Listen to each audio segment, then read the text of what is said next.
What if one of the last missing pages in human evolution was not buried in a desert or locked inside a famous museum drawer, but waiting on an island under drowned coastlines, broken cave floors, and old stories that no one quite knew how to read?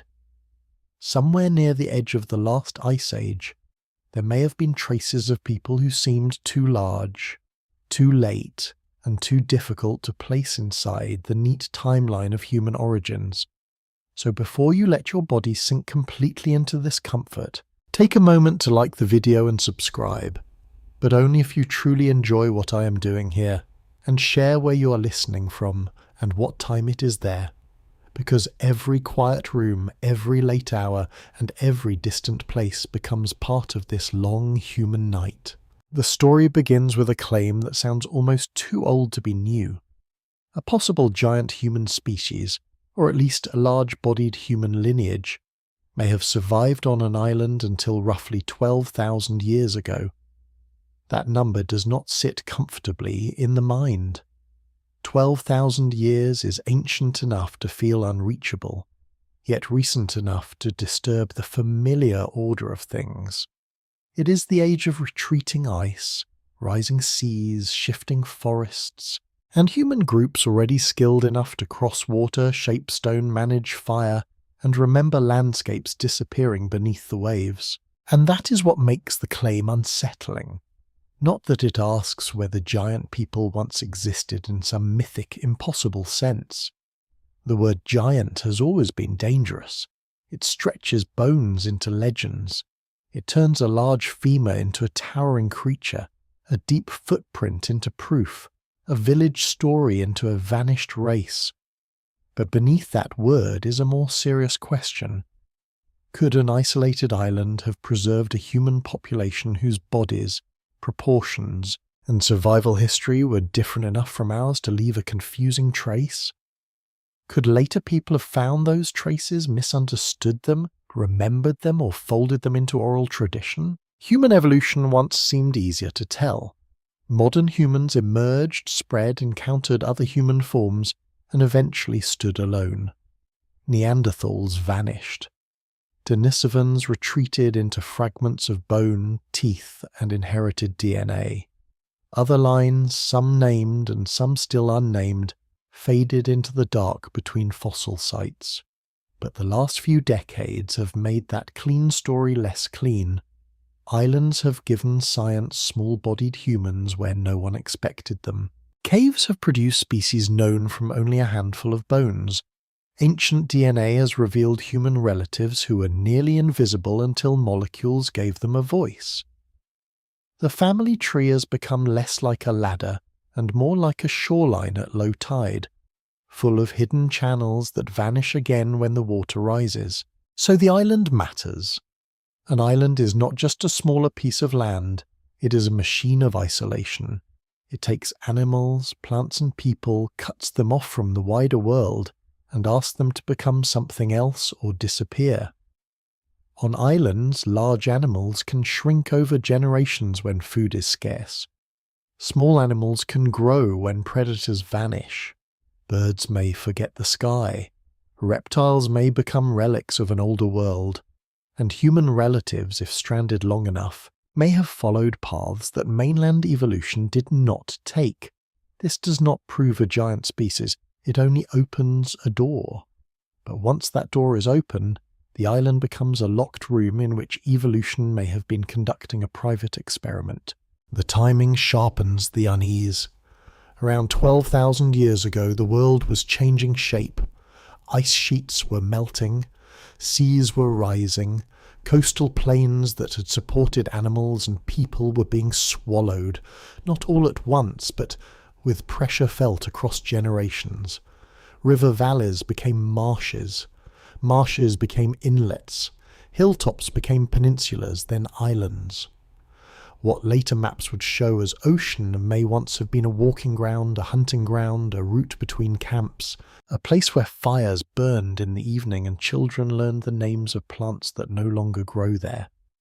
If a strange human population lived near those coasts, much of its evidence may now be underwater, scattered, eroded, or sealed beneath marine sediment.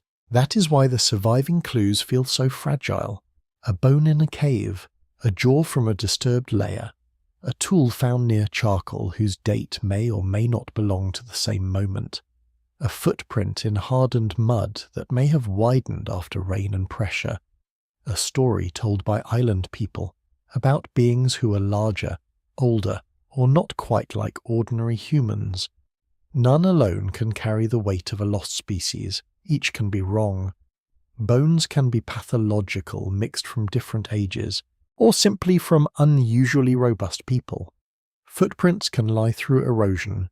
Dates can attach themselves to the wrong objects. Folklore can preserve memory, but it can also transform memory into symbol. And yet, it would be equally careless to dismiss every trace because the word giant makes careful people uncomfortable. Science has often met strange evidence with resistance. A small human species on Flores was once treated by some as impossible or pathological. Denisovans were known at first through the smallest of remains, and then through DNA that changed the map of human ancestry. Homo luzonensis entered the discussion from a few bones and teeth in a cave in the Philippines. These discoveries did not prove every extraordinary story true. They warned us that the human past has more rooms than our old diagrams allowed. So the proper beginning is not belief, is not disbelief either. It is attention. The island must be approached slowly, like a cave where every step can disturb the floor. First, the word giant has to be cleaned of exaggeration. Then the bones must be measured, not imagined. The dates must be tested, not inherited from old labels. The tools and hearths must be separated from later occupation. Oral traditions must be listened to without turning them into either scientific proof or childish fantasy. And every seductive answer must be held at a distance. Somewhere inside that distance the real mystery begins. Not with a towering figure striding through prehistoric forest, not with a headline promising that science has been overturned overnight, but with a quieter possibility that our timeline still has a gap at its edge, and that the island, half drowned and half remembered, may be holding the shape of something we have not yet learned how to name. But what does it mean to call a human giant when the body itself refuses simple categories? The island may hold a question, but the first danger is the word used to describe it. Giant is not a measurement. It is a feeling. It is what the mind says when a bone seems too long, when a jaw looks too heavy, when a footprint in stone seems to belong to a body larger than ordinary life allows. The word arrives before the calipers. It arrives before the sediment report, before the careful comparison, before anyone asks whether the evidence is truly strange or only made strange by fear, memory, and distance. For most of human history, large bones did not remain quiet. They demanded stories. A skull found in a cave could become the head of a monstrous ancestor. A mammoth femur could be mistaken for the thigh bone of a fallen warrior. A weathered animal track could become the step of a being half human, half divine. In many places, the earth itself seemed to testify that earlier ages had been larger, heavier, closer to myth. And perhaps this was not foolishness in the way modern people like to imagine. Without anatomy, without comparative collections, without dating methods, what else could a community do when the ground opened and gave back bones bigger than anything living nearby? Yet the question here is not whether stories once turned bones into giants. They did. The more difficult question is whether some bones, after the stories are stripped away, still remain difficult.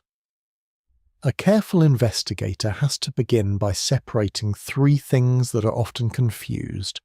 There are tall individuals, there are people with medical gigantism, and there is the far rarer possibility of a population whose average body size shifted in a meaningful evolutionary direction. These are not the same thing. To mix them together is to turn science into fog. A tall individual is not a new kind of human. Every population has extremes. Some people are much shorter than average, some much taller. nutrition, childhood disease, genetics, and environment all move the body along a broad range. A very tall man in an ancient cemetery may look extraordinary when found alone, especially if the people who uncover him are smaller, or if only the largest bone survives. But one tall person does not make a species. He may simply be the outer edge of ordinary variation, the kind of rare body every population can produce. Medical gigantism is different again. It is not an adaptation but a disorder of growth. In modern cases, abnormal hormone production can push the body far beyond usual size, sometimes creating heights that seem almost unreal. But such bodies often suffer under their own scale. Joints carry too much weight. Hearts work beyond safe limits. Bones lengthen without the rest of the body adjusting smoothly. These lives are human, often painful, and deeply individual. They do not show that a healthy giant population once existed. They show how fragile the body becomes when growth outruns design. A true large-bodied human lineage would require something else entirely. It would require consistency. Not one huge femur, but repeated bones from multiple individuals. Not just height, but proportion. The pelvis, knees, spine, feet, and muscle attachments would need to agree with one another, as if the body had been built according to a stable pattern. The skeleton would have to show not a medical accident, but a working form. It would need to make sense under the pressure of walking, climbing, carrying, hunting, sleeping, reproducing, and surviving, generation after generation on an island that gave no easy forgiveness. This is where the mystery becomes less spectacular and more demanding. A genuinely large human body is not merely a taller version of a smaller one. Size changes the rules. A longer leg changes balance. A heavier torso changes the load on the hips. Larger joints must absorb greater force. More muscle requires more food. More mass produces more heat. A body that might be advantageous in a cold open landscape can become costly in a warm island forest. If a population truly became larger there, something in that world would have had to pay for the expense. Food must have been available. Heat must have been managed. Injury must not have destroyed the survival advantage. The island would have had to make bigness useful. That is why the word giant should make the listener slower, not more excited. It shouldn't invite an image of towering figures moving through mist like old gods. It should invite questions about femoral heads, ankle joints, bite force, childhood nutrition, and burial context. How long was the bone really? Was it complete? Were the growth plates fused? Was the person male or female? Was the shaft thick because the person was tall, or because the body was adapted to heavy labour? Did disease change the shape? Did mineral pressure distort it underground? Was the bone even human, or did poor preservation and wishful thinking make it appear human enough? The old reports often fail exactly where they most need to be strong. A bone is described as enormous, but not measured by modern standards. A jaw is called gigantic, but no comparison sample is given. A skull is said to have belonged to a man of impossible size, yet the calculation rests on assumptions made from fragments. In the silence between the missing measurements, imagination enters. And once imagination has entered, it is difficult to remove. A number grows in the retelling. 7 feet becomes 8. 8 becomes 9. A robust hunter becomes a giant. A difficult specimen becomes evidence of hidden race. Still, the opposite mistake is also possible. Modern caution can become a kind of blindness. Because so many giant stories have collapsed, every new anomaly can be dismissed too quickly. A large bone may be laughed away before it is scanned. An oral tradition may be treated as fantasy before anyone asks whether it preserves a memory of real encounters, real fossils, or real landscape change. A fossil that does not fit may be forced into a familiar category because the unfamiliar one feels embarrassing. Science is strongest when it doubts itself as much as it doubts the claim before it. So the island's possible giants must pass through a narrow gate. They cannot enter as legends. They cannot enter as headlines. They can enter only as bodies reconstructed from evidence. If they were merely tall modern humans, the bone should fall within known variation once measured properly. If they were pathological individuals, the skeleton should show signs of abnormal growth, strain, or disease. If they were misidentified animals, comparative anatomy should expose the error. But if, after all of that, several individuals still show a coherent repeated pattern outside the expected range, then the word giant may begin to lose its childishness and become something colder, a biological problem. And perhaps that is the more haunting possibility. Not that the island proves a race of giants, but that it forces the old word to stand before modern evidence and be judged. Somewhere between myth and measurement, between a village story and a laboratory scan, there may be a human form that was not impossible, only misunderstood.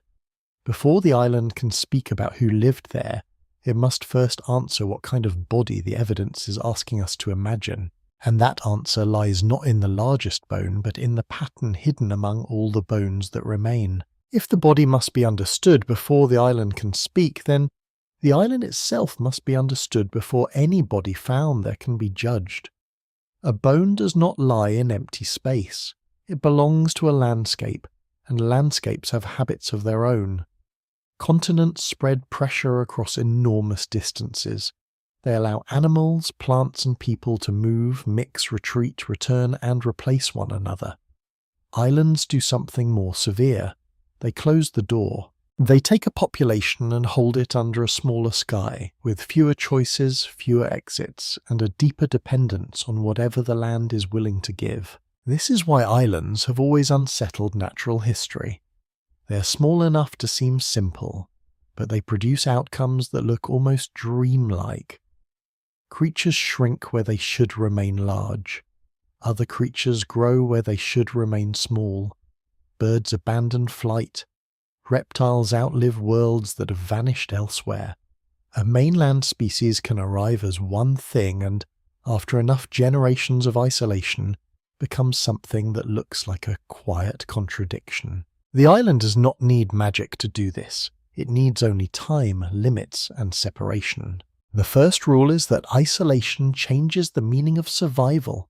On a continent, a struggling population may be refreshed by newcomers from somewhere else. Genes flow in, mates arrive, new habits spread. A bad season can be escaped by migration.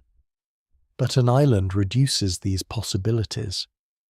If the sea is wide enough, or the current strong enough, or the surrounding coastline too distant, the population must solve its problems from within.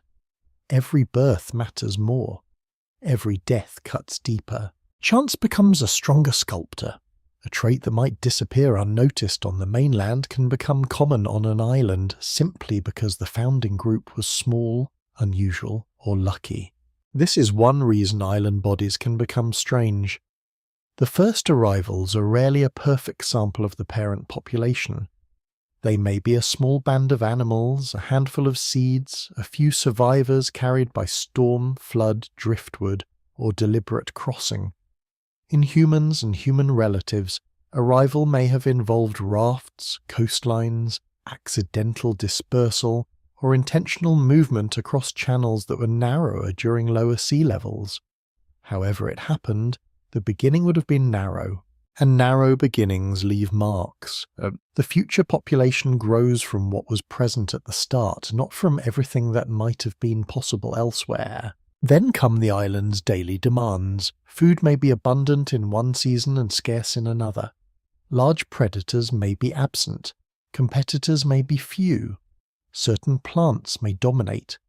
Certain animals may become easier prey. The shore may offer shellfish, fish, seabirds, turtles, eggs, and stranded marine life, but the interior may be poor. A body that wastes energy cannot survive long under such conditions. A body that finds an efficient niche can persist for astonishing lengths of time. Evolution on islands is often not dramatic from day to day. It is the slow arithmetic of hunger, heat, reproduction, and death. Island dwarfism is the most famous example because it feels so counterintuitive. Large animals trapped on small islands often become smaller over time. Elephants, hippos, deer, and other large mammals have done this in different places. The logic is simple but ruthless. Smaller bodies need less food. They mature more quickly. They can survive lean years with less damage. On a restricted island with limited vegetation, the grand size that once helped on the mainland becomes an expense. Generation by generation, the population bends toward thrift. The body becomes a smaller contract with the land. This matters because one of the most famous human-related island discoveries moved in that direction. The small-bodied hominin from Flores forced researchers to take island evolution seriously in human context. Its existence did not mean every island story was true. It did something more important. It showed that human relatives, too, could be altered by isolation in ways that looked impossible until bones were found. A small brain did not erase tool use. A small body did not erase survival. The island had written a different version of humanity, and science had to make room for it. But the opposite process also exists. Island gigantism can affect smaller animals when predators are absent and resources allow expansion. Rodents, birds, reptiles, and tortoises have all followed this path in different island worlds. A small creature that is no longer hunted from every shadow may grow larger. Larger size may help it compete, store energy, dominate food sources, or reproduce more successfully. The island removes one pressure and strengthens another. The result can appear strange only because the mainland trained the eye to expect something else. Could a human lineage grow larger under such conditions? That is a harder question. Humans are not rodents or tortoises. Human bodies carry complex costs.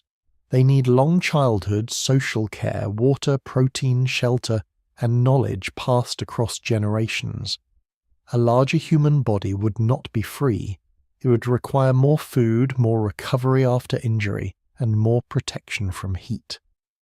On a tropical island, size could become a burden unless the environment gave a strong reason for it.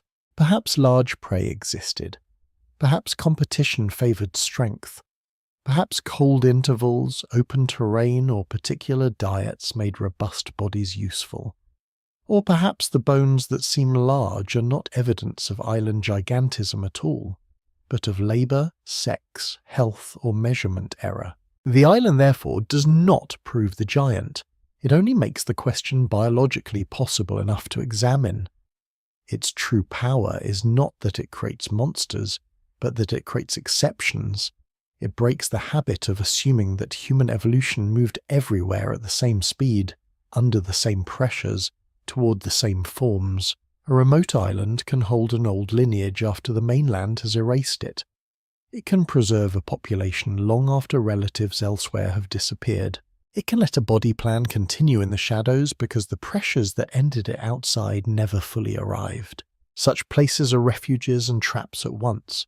A refuge protects by isolation. A trap kills by isolation. The same sea that keeps enemies away can also prevent escape when resources fail, climates shift, or another human group arrives. A lineage might survive there for thousands of years, only to vanish quickly when the island's balance changes. Rising seas can shrink territory. Volcanic eruptions can bury valleys. New diseases can arrive with outsiders. Modern humans may enter with sharper tools, wider alliances, or different ways of using the coast.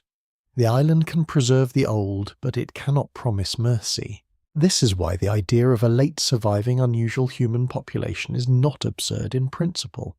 The world has already shown that islands can hold evolutionary surprises. The deeper question is whether this island holds one of its own.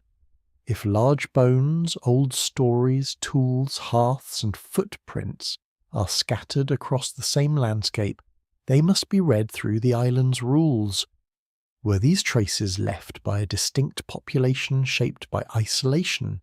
Were they the remains of ordinary humans made extraordinary by hard lives and later imagination? Or did the island gather different times, different bodies, and different memories into one misleading silence? The sea around the island does not answer. It only reminds us that separation is a force, and that every isolated shore has two histories, the one written in stone above the water and the one drowned below it. If the island was both refuge and trap, then the next question is more difficult. Where is the island that existed 12,000 years ago? Not the island drawn on modern maps, with its fixed outline and named bays, but the older land beneath it, the vanished terrain that people may have walked before the sea climbed over it. To imagine evidence from that time without imagining the drowned world around it is to read only the last page of a burned book. The shoreline that now seems permanent was once a moving boundary, and for the people living near it, the world did not merely change, it narrowed. At the end of the last ice age, the planet was in motion. Ice sheets were retreating. Water locked for thousands of years inside ice began returning to the oceans. Sea levels rose not as a single wave, but as a long pressure across generations, sometimes gradual enough to become memory, sometimes fast enough to remake a coastline within a human lifetime. River mouths shifted, marshes expanded, low plains drowned, forest edges moved upslope. What had once been walking ground became wetland, then lagoon, then open water. For an island population, this mattered more than any line on a map. The richest places for human life are often the most vulnerable to drowning. Coasts offer shellfish, fish, birds, turtles, driftwood, salt, reeds, stone exposures, and routes of movement. Rivers near the sea collect animals and plants from many habitats. If people, modern or archaic, lived well on the late Ice Age coast, many of their camps would have been placed exactly where the sea later erased them. This is why the absence of evidence can be deceptive. A missing campsite does not always mean no one was there. It may mean the campsite is now beneath 30, 50, or 100 meters of water. It may mean waves tore it apart before it could be covered gently. It may mean bones, charcoal, shells, and tools were dragged across the sea floor, rolled smooth mixed with younger debris, and made useless as a clean record. The sea is not a gentle archive. Sometimes it preserves by burying. Often it destroys by moving. The phrase 12,000 years ago therefore contains a hidden violence. It evokes the late Pleistocene giving way to the Holocene, but it also points to a world losing its old edges. In many places, land bridges that had once connected islands to larger land masses were breaking apart. A valley that allowed animals and people to cross during lower sea levels might become a channel. A channel might widen until return became dangerous. Isolation was not always ancient. It could have been born slowly before the eyes of those who lived there. What would such a change do to memory? A group living through a drowning landscape would not describe it in the language of geologists. They would remember where the old freshwater place had been, where a grandfather once hunted, where a ridge used to lead to another shore, where the ground had grown salty, where storms had taken graves. Later descendants might inherit not measurements but images, a land swallowed, a people cut off, a former path under the waves, beings from before the water. In time, memory could become legend, but legend might still have a drowned root. If a possible large-bodied human population existed on such an island, rising seas would have pressed upon it in practical ways. More body means more food requires more territory, more reliable prey, or more skill at harvesting the coast. As the land shrank, the cost of size would rise. Coastal resources might grow richer for a while as new bays formed, then collapse as storms and salinity changed them. The same transformation that created temporary abundance could later create scarcity. A body plan that once worked might become a burden. This pressure could have shaped contact. Modern humans moving through changing coastlines may have reached islands by boat, raft, or short water crossings. They may have arrived in small groups, then returned, traded, interbred, competed, or simply replaced earlier inhabitants without a single dramatic conflict. The trace of such meetings might look like mixed tools, changed diets, sudden disappearances, or old bones lying beneath new ways of life. The drowned world also complicates dating. A cave high above the modern sea may preserve bones, but the people who used it may have lived mostly on lower land, now gone. Their tools may be in one place, their food remains in another, their dead in a third. Shell middens along ancient shores may be submerged. Camps beside old rivers may lie under marine sediment. A fossil found inland may be only the surviving edge of a much broader world. To build a history from that edge is like reconstructing a forest from the roots that escaped fire. Caves, sinkholes, and terraces become precious because they are among the few places where the late Ice Age can still speak above water. A cave may hold smoke stains, ash, bone fragments, teeth, stone flakes, and mineral layers sealing one age beneath another. A sinkhole may trap animals and humans who fell, were buried, or were washed inward during storms. These places are not perfect. They mix. They collapse. Later people enter them, animals burrow through them. But compared with drowned shorelines, they offer a chance. Still, that chance comes with a price. Evidence preserved in caves is biased towards what caves can catch.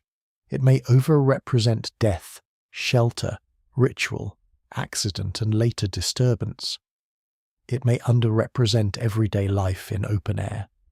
If only the cave remains, the people become cave people in the imagination. If only the largest bones survive, they become giants. If only the strangest stories remain, they become something almost supernatural. The drowned landscape forces the surviving fragments to speak louder than they should. This is the silence beneath the island's mystery. The most ordinary evidence may be missing, while the most dramatic evidence survives. A large bone in a cave, a footprint hardened in sediment, an old story about beings before the flood, a tool found out of place. Each becomes heavier because so much else has disappeared. The sea has taken the ancient camps, or hidden them where underwater work may find them. So before the bones can be judged, the lost ground around them must be imagined as a vanished archaeological field. Somewhere under that water may lie the missing life that would either weaken the giant story or make it far more difficult to dismiss. But if the drowned coast has taken so much, then why did the story survive at all? Why did later people keep speaking of bones, caves, old beings, and bodies larger than ordinary men, if the evidence was always so fragile? Perhaps the answer lies not in a single discovery, but in the slow way a place learns to remember what it does not fully understand. Before science arrives with labels and instruments, the land already has witnesses. Farmers, quarry workers, children, hunters. Elders who know which cave is avoided, which cliff sometimes drops pale fragments after rain, which hollow in the limestone has always been spoken of with a lowered voice. The first discoveries almost never look like discoveries, they are interruptions. A man digging deeper for water strikes something hard beneath the clay and thinks at first it is a root or stone. A quarry face splits open and reveals a curved shape too smooth to be limestone. A storm tears part of a slope away, and in the morning someone sees pieces of bone in the exposed earth. These moments do not begin as science.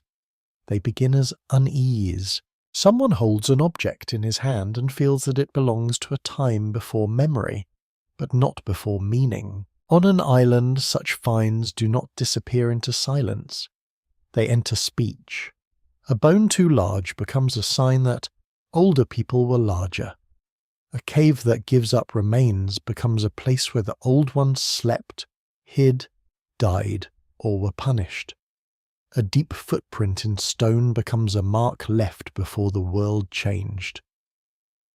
The story may shift from generation to generation, but the location often remains stubborn. Not everywhere. This ridge, this cave, this sinkhole, this slope above the village. Oral tradition does not always preserve facts in the way an archive does, but it can preserve attention. It tells the next generation where to look. This is where the island's memory becomes valuable and dangerous at the same time. A local story may point toward the real fossil site. It may remember old burials, extinct animals, ancient floods, or unusual bones, but it may also wrap those remains in the language of fear, ancestors, spirits, or giants. To dismiss the story entirely would be arrogant. To treat it as literal evidence would be careless. The right approach is more patient. Ask what the story is attached to. Ask whether the same places produce material evidence. Ask whether different communities separated by distance speak of similar beings in similar landscapes. Ask whether the legend is growing from a recurring encounter with the earth itself. When outsiders first enter these stories, they often change them. A trader hears about large bones and repeats the tale in a port town. A missionary writes a sentence in a journal describing islanders who believe giants once lived in the hills. A colonial official collects a skull without understanding the burial context.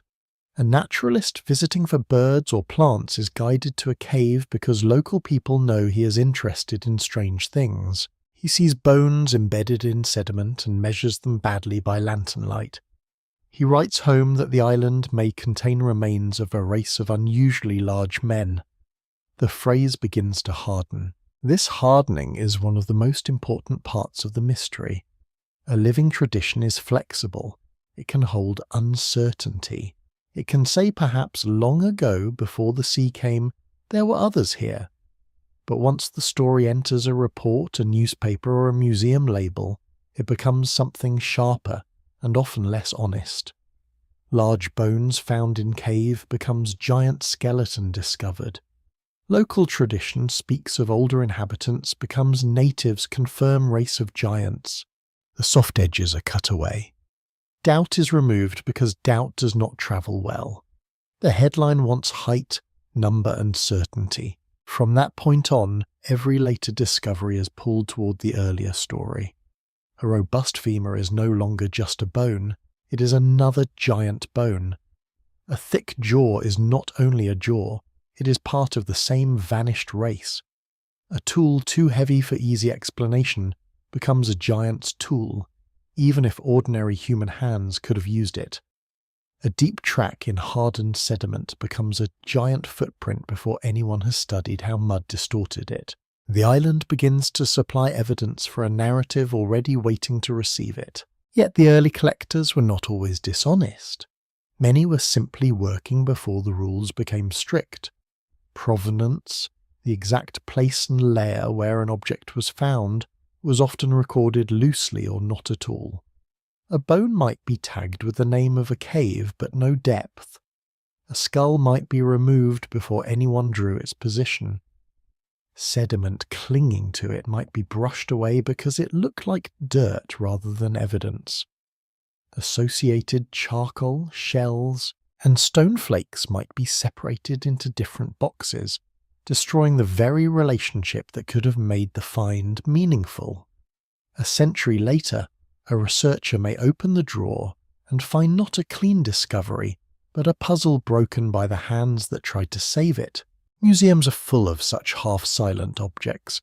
Some were collected in haste, some were misidentified, some were taken from communities without consent or understanding. Some were displayed as curiosities before they were studied as people. A label may say giant because a curator once trusted a report now impossible to verify. Another may say human uncertain age, which is more honest but less dramatic. Between these two labels lies much of the problem. The object exists, the story exists, but the chain connecting them has snapped. This does not make the old finds useless. It makes them wounded. They can still be measured, scanned, compared, sampled if preservation allows. Their shapes may still reveal whether they are human, animal, pathological, modern, archaic, or something harder to place. But without context, they cannot easily tell time. They cannot say whether they belong to a person who lived 12,000 years ago, 30,000 years ago, or far more recently. They cannot prove that tools found nearby were made by the same hands. They cannot prove that an oral tradition describes them rather than some other encounter with the land. So the first bones and the first stories stand at the entrance of the investigation like figures in mist. They invite attention, but they do not allow trust too quickly. They remind us that history is often born from disturbance. A cave opened, a hillside cut, a grave misunderstood, a memory translated into a language that wants certainty. If there was once a large-bodied human population on the island, its first appearance in the modern record may have been clumsy, damaged, and half-mythic. And if there was not, the myth itself may still be preserving something real. The shock of finding human remains where the present did not expect the past to be waiting. Yet once the stories have led investigators back to the bones, another unease begins. The bone on the table no longer belongs to rumour alone. It has weight, surface, breaks, mineral stains, curves, ridges and measurements that can either weaken the legend or deepen the problem. This is where the island becomes quieter. The voices of newspapers, villagers, collectors and old labels recede. What remains is a fragment of a body, and the body asks for a different kind of listening. At first glance, large bones can be persuasive in a way words are not. A femur with a thick shaft seems to argue for itself. A jaw with heavy teeth seems to carry its own conclusion.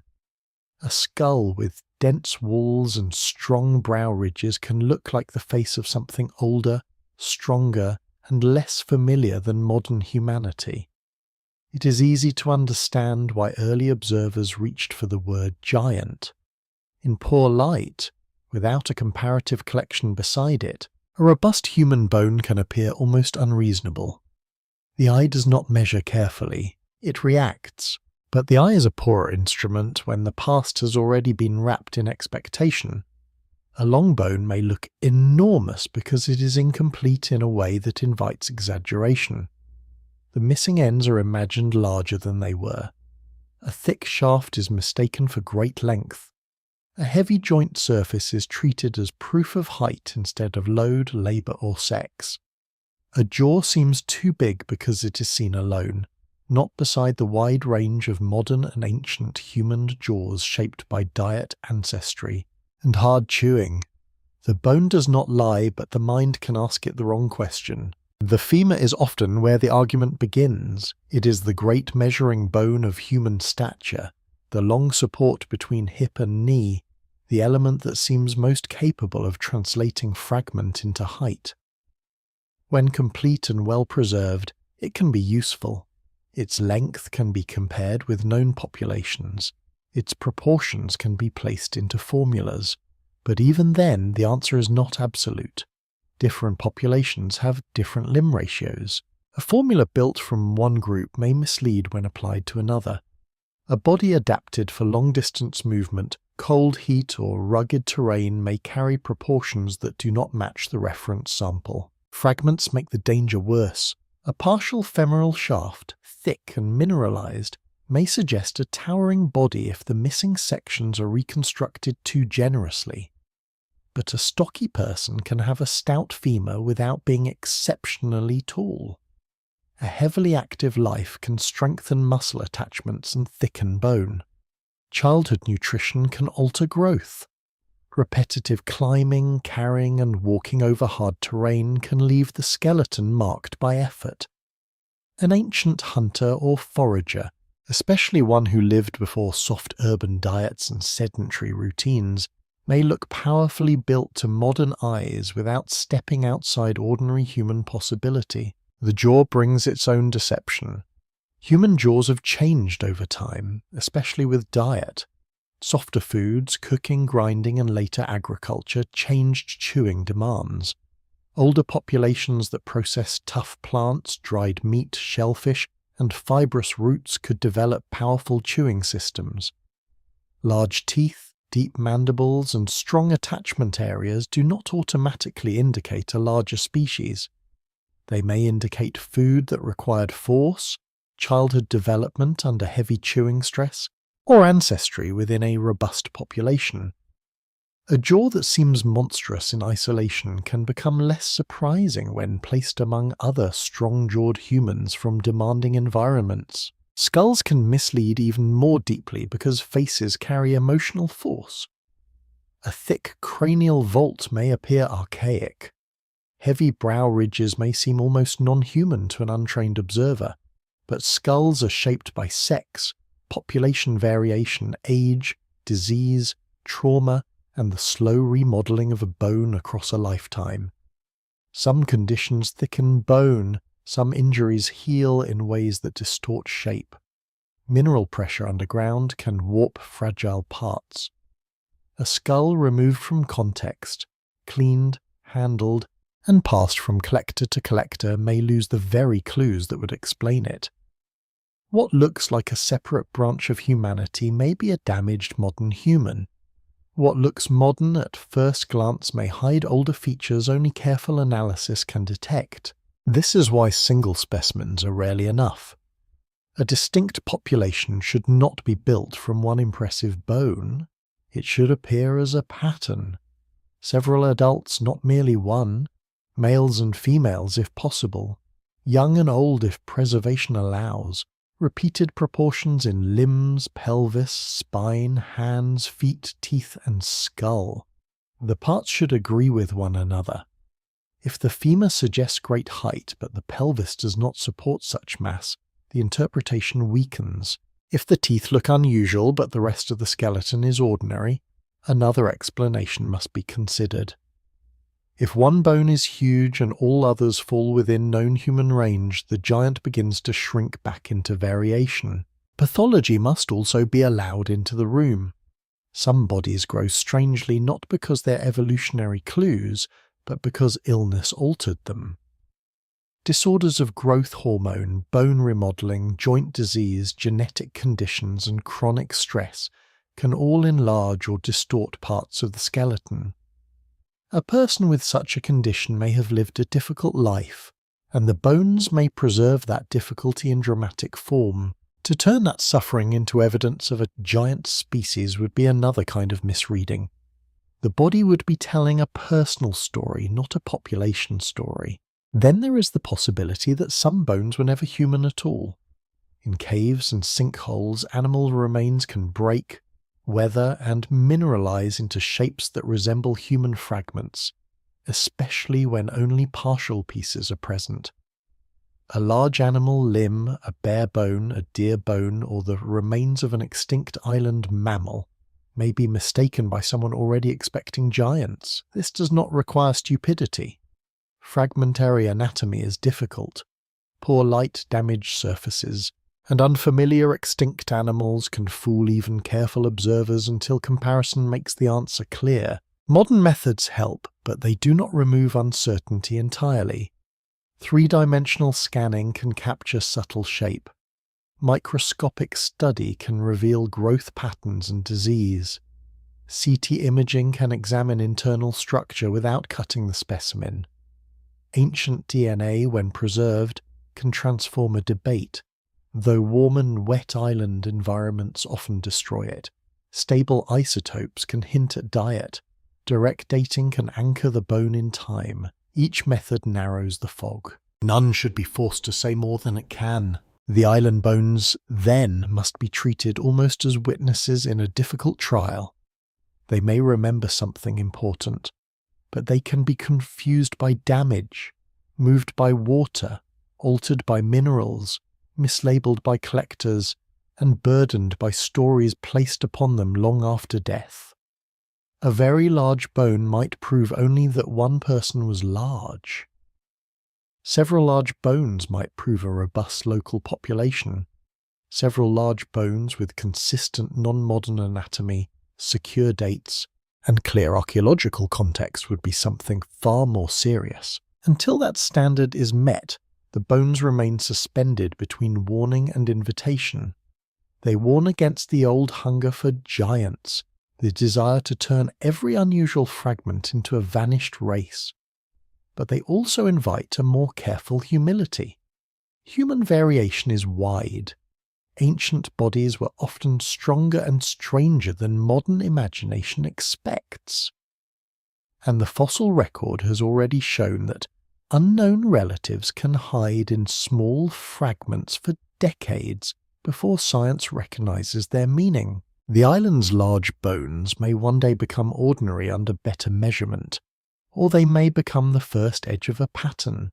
For now, they lie in the half-light, asking not to be believed but to be measured without fear. But measurement alone cannot wake the dead into history. A bone may be large, strange, even difficult to classify, and still remain almost useless unless it can be placed in time.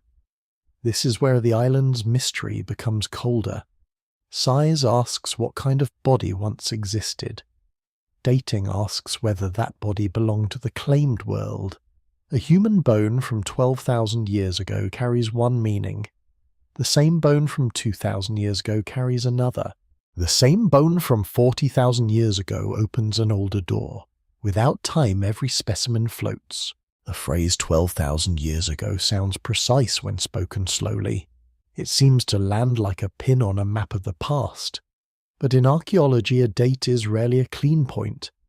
It is usually a range, a probability, a set of conditions survived or failed by a sample. The public hears a number.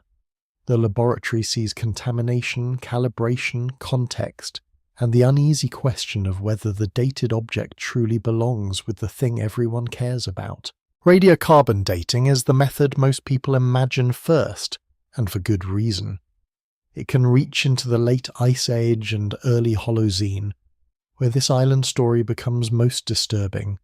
It works on once-living materials: bone collagen, charcoal, wood, seeds, shell, and other organic remains. In principle, the clock begins when the organism dies. In practice, the clock can be smudged by water, microbes, conservation chemicals, roots, old carbon from limestone, newer carbon from handling, and the slow chemistry of burial. Bone is especially treacherous. What the laboratory wants is preserved organic collagen. In warm, wet island environments, collagen can vanish or become contaminated. A bone may look ancient and solid while its datable material has been invaded by younger carbon. Or it may have been treated decades ago with glue or consolidant, added by careful hands trying to save the specimen, not realizing they were also clouding its future. The result can be a date that looks scientific while quietly dating the contamination as much as the person. Charcoal has a different danger. A black fleck beside a bone seems persuasive: fire, bone, cave floor. The mind wants to connect them. But radiocarbon dates the charcoal, not the relationship. A piece of burned wood may be older than the bone if it eroded from an earlier layer. It may be younger if roots, animals, water, or later visitors moved it downward.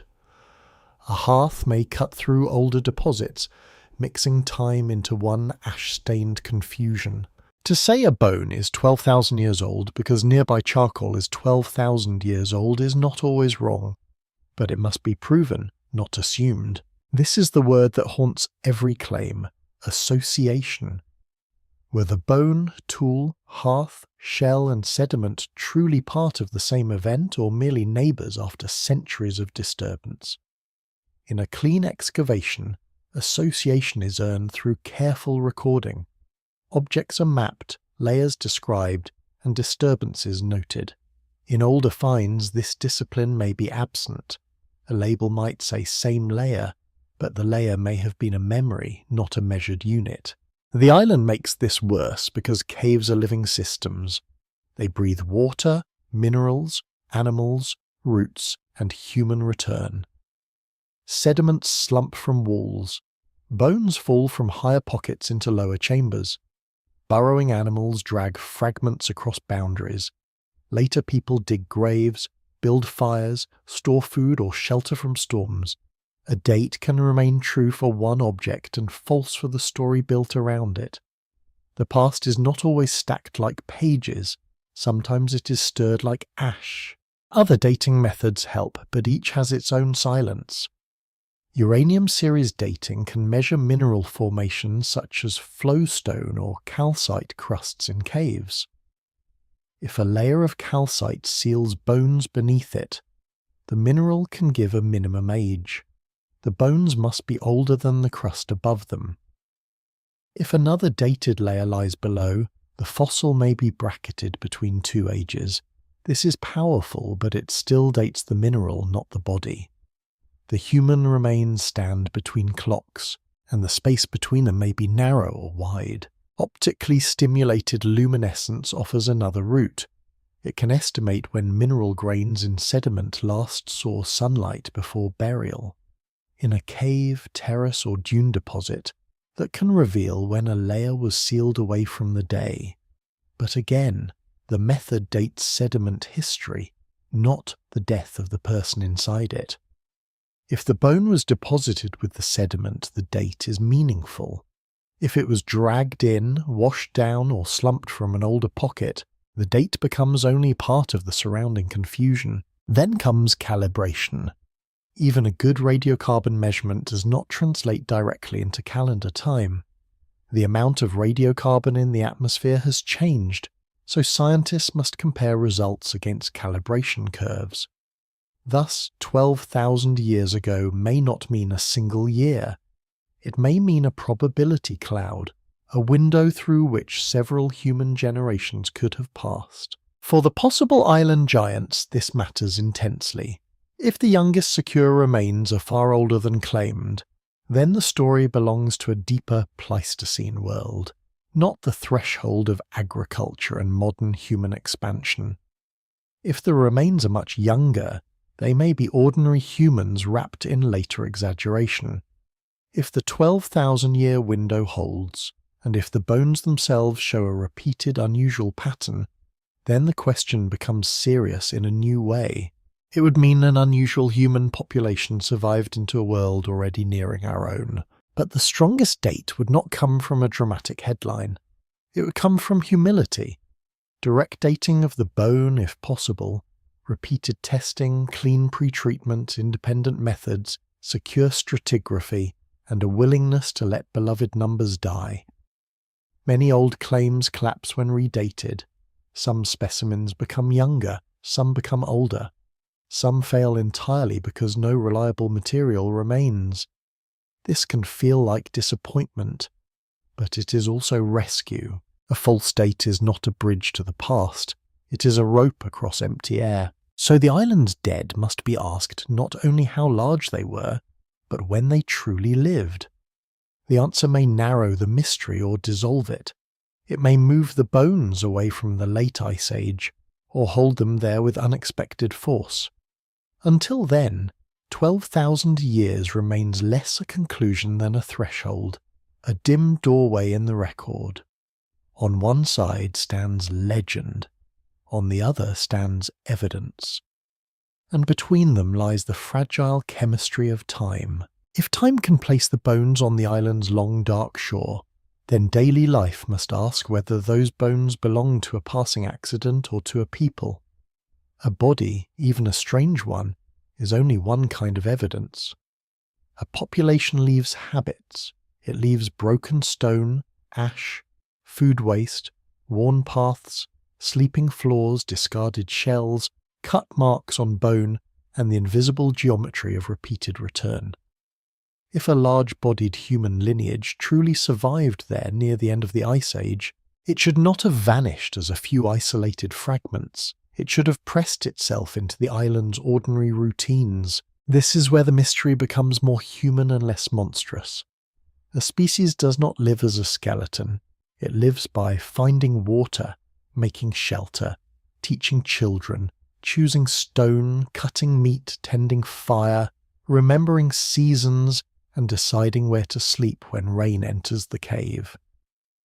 The grand question of human evolution passes through small things.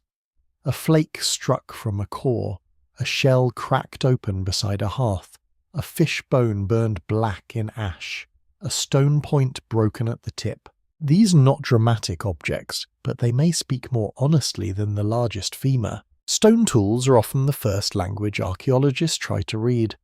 On islands, that language can be limited by the land itself.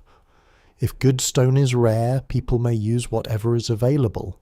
Basalt, chert, quartz, volcanic glass, limestone harder than expected, or river cobbles carried from old terraces. The toolkit may look crude, not because its makers were simple, but because the island gave them stubborn material. A thick chopping tool may be a choice shaped by scarcity. A small sharp flake may be the result of skill forced to work within limits. If the supposed large-bodied population had its own technological habits, those habits would need to repeat. Perhaps their layers would show heavier core tools, large flakes, thick cutting edges, or repeated use of certain stone sources. Perhaps their tools would not differ much from those of other humans at all, because similar problems invite similar solutions. A body may be large while a hand remains precise. A strong person still needs a sharp edge. The evidence would have to show not what the imagination expects giants to use, but what the stone actually records. Fire would add another layer. Hearths are among the most intimate remains of vanished people. They show where warmth gathered, where food changed, where darkness was held back for a while. A hearth can be small, temporary and thin, like a brief stop during a seasonal journey, or it can be rebuilt again and again in the same place, leaving thick ash, reddened soil, cracked stones and burned bone. If a stable group lived on the island for generations, its fires might form a rhythm, not one accidental burn, but a pattern of use. Yet fire can mislead too. A large hearth does not prove large people. Many ordinary humans can build a large fire. Later visitors may cut into older layers and create confusion. Natural fires can leave charcoal. Bat guano can burn. Roots can carry younger material downward. The question is not whether ash exists, but whether the ash belongs with the bones, the tools, and the dates. The past must be tied together by context, not by desire. Food remains may be even more revealing. Bodies of unusual size need unusual reliability.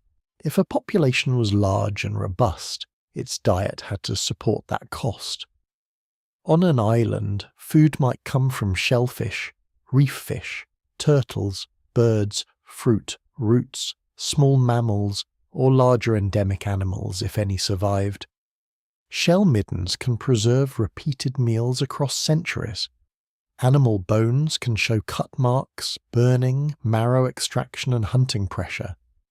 Plant remains may survive as charred seeds, starch grains on grinding stones, or residues invisible to the eye.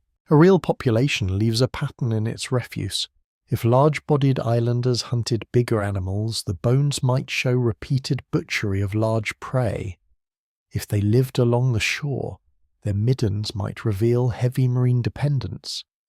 If they moved seasonally, different sites might hold different meals. One cave could be a dry season shelter, another could be a hunting stop. A coastal terrace could be a shellfish camp. Slowly a life becomes visible not through one magnificent discovery, but through repeated waste. Site organization is quieter still. People arrange space, even when they do not mean to. They sleep away from sharp debris. They nap stone where flakes can fall.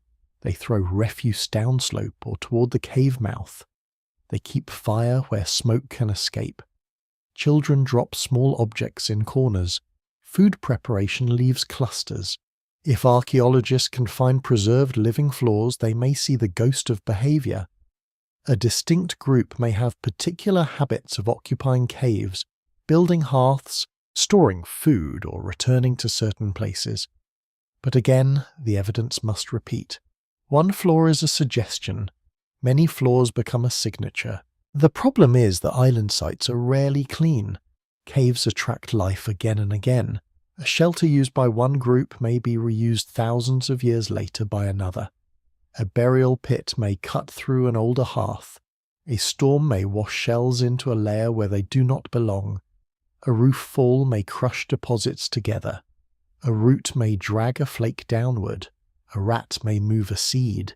A later fire may burn older bones and make them appear part of a younger occupation. What looks like one people's camp may be a palimpsest, a manuscript written over and over until the lines blur. This is especially dangerous when the question is already charged with giants.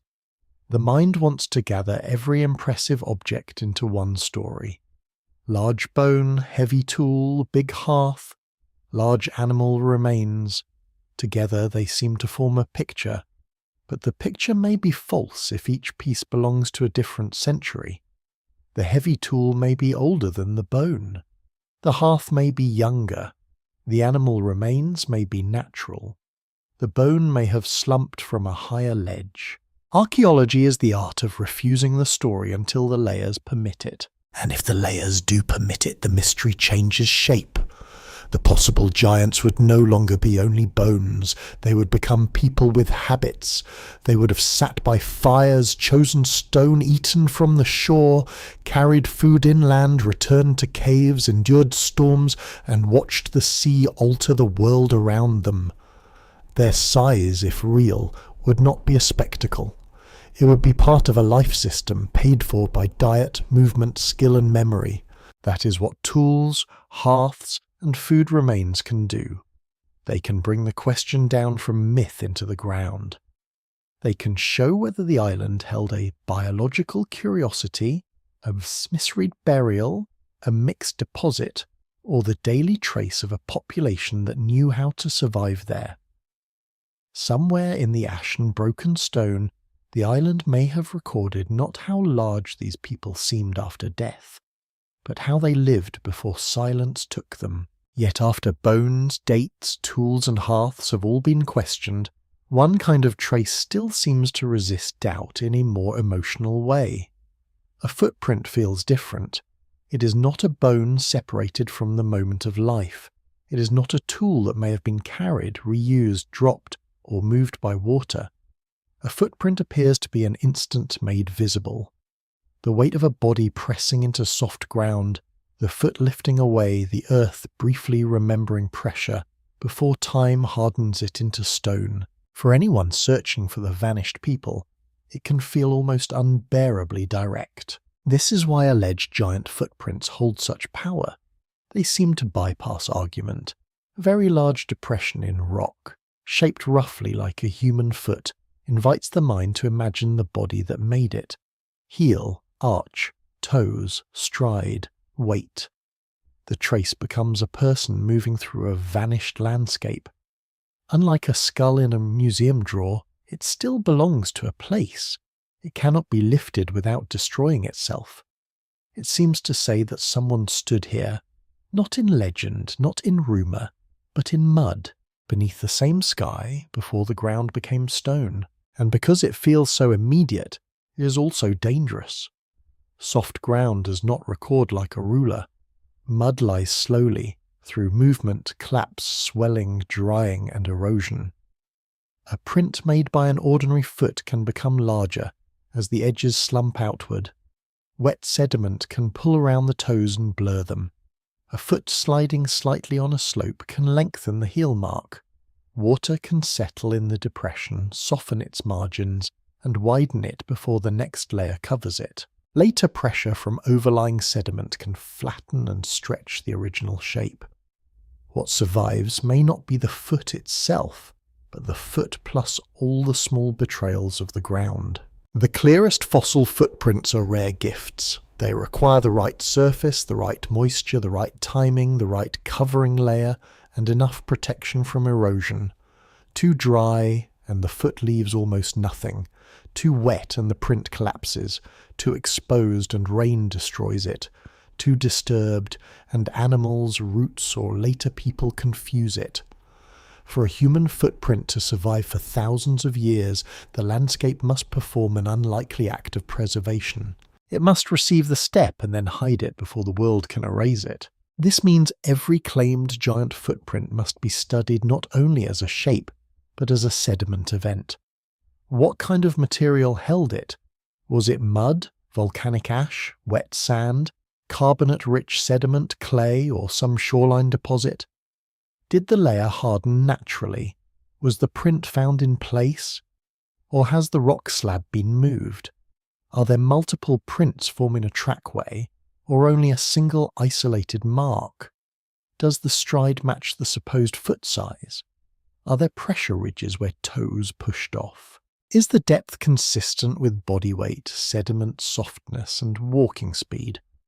Or is the shape only foot-like because the human mind is very good at finding bodies in stone? A single footprint-shaped depression is weak evidence. A trackway is stronger. Several prints in sequence can reveal direction, gait, stride length, left-right alternation, and repeated anatomical details. If the prints are truly human, the toes should not appear randomly. The heel should behave like a heel. The pressure should shift forward during push-off. The stride should make biomechanical sense. A giant foot paired with an ordinary stride may suggest distortion. An enormous print too shallow for its supposed body may suggest that the surface was not recording weight as expected. A beautiful outline can fail when the mechanics are examined. There is also the problem of scale. A print does not equal stature in a simple way. Foot length can estimate height only within ranges, and those ranges depend on population, sex, age, and proportion. A human with unusually large feet is not necessarily gigantic. A print enlarged by mud may exaggerate the foot. A deep track in soft sediment may preserve the outer deformation rather than the true sole. If investigators take the maximum width of a distorted print and turn it directly into body height, they are not reconstructing a person, they are enlarging an error. On an island, footprints may form in exactly the kinds of places later changed beyond recognition. Wet shorelines, river margins, volcanic ash fields, lake beds, tidal flats. These were places where people and animals moved because water gathered there. They were also places where tracks would be preserved if rapidly covered, but shorelines are unstable witnesses. Waves can cut into old surfaces. Tides can reshape edges. Storm deposits can fill depressions unevenly. A footprint may survive, but altered by the same forces that help bury it. Animal tracks add another complication. Large birds, reptiles, mammals, or extinct island animals may leave marks that, after erosion, appear disturbingly human. Separate toe impressions may blur into a rounded front. Claw marks may vanish. A partial track may be interpreted from the wrong direction. A bear track where the hind foot overlaps the front foot can look almost human in some contexts. Even without bears, other animals can produce misleading shapes if the print is incomplete. When the mind expects giants, the ground becomes generous with suggestions. Still, footprints should not be dismissed too easily. Some of the most intimate evidence of ancient human presence comes from trackways. They can reveal children walking beside adults, groups moving across wet surfaces, people carrying weight, pausing, slipping, or crossing paths with animals. They can show behavior that bones cannot. In the right context, a footprint is not a fantasy.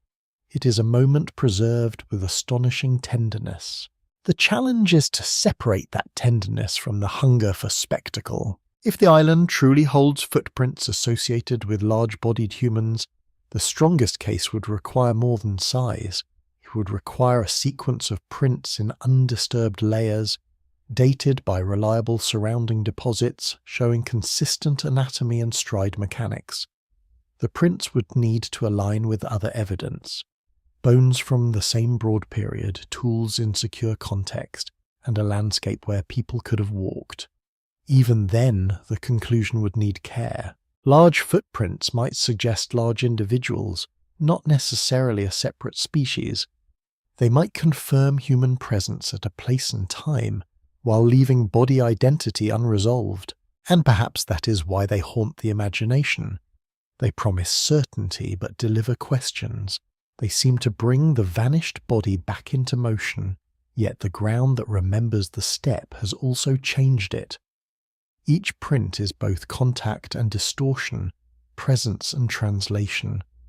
Someone may have crossed the wet earth before the sea rose, before the cave sealed, before the island became smaller than it had been. But whether that someone was a giant, an ordinary human, a misread animal, or a body enlarged by mud and memory remains hidden in the hardened surface. The footprint asks to be followed. It leads not to an answer, but to another threshold. If the ground can preserve a step, can human memory preserve an encounter? If the ground can keep the shape of a step, then perhaps memory can keep the shape of an encounter, though never without changing it. This is where the island's mystery leaves the cave floor and enters the human voice. Long before bones are measured, before sediments are dated, before a footprint is argued over beneath laboratory light, people speak. They speak of older inhabitants, forbidden ridges, beings from before the present order, large figures in the forest, ancestors who are not ancestors, strangers who vanished when the sea changed. The words move from mouth to mouth, and with each passing they preserve something and transform something else. Oral tradition is often treated too simply. One side dismisses it as fantasy, as if anything carried by memory must be less serious than anything written on paper. The other side treats it as literal record, as if every old story were a hidden scientific report waiting to be decoded. Both positions are too easy. Human memory is neither a stone tablet nor an empty dream. It is a living system. It protects meaning more than measurement. It can keep place, danger, rhythm, and warning with remarkable strength while allowing size, shape, motive, and identity to shift across generations. Island communities often carry landscape memory with special intensity because the land is bounded. A cave is not just a cave. It is the place where animals vanish, where old bones appear, where children are told not to go after rain. A reef is where the sea broke a canoe. A ridge is where the path once led before the water took the lower ground. A spring is where people survived during a dry season. A story attached to such a place may survive because it is useful. It tells people where not to dig, where to gather, where to fear collapse, where the dead may be disturbed.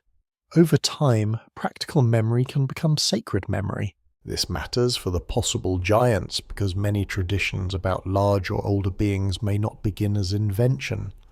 They may begin with encounters with unusual human remains, with extinct animal bones, with strangers from another group, with people of different build, with ancient shelters already filled with evidence of earlier lives.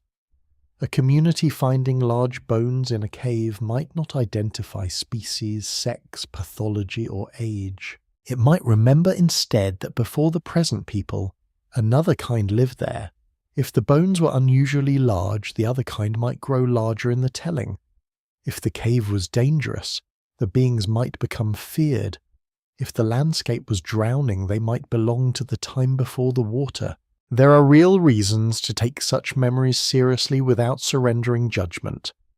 Around the world, oral traditions have sometimes preserved echoes of volcanic eruptions, coastal flooding, meteor events, extinct animals, and ancient migrations.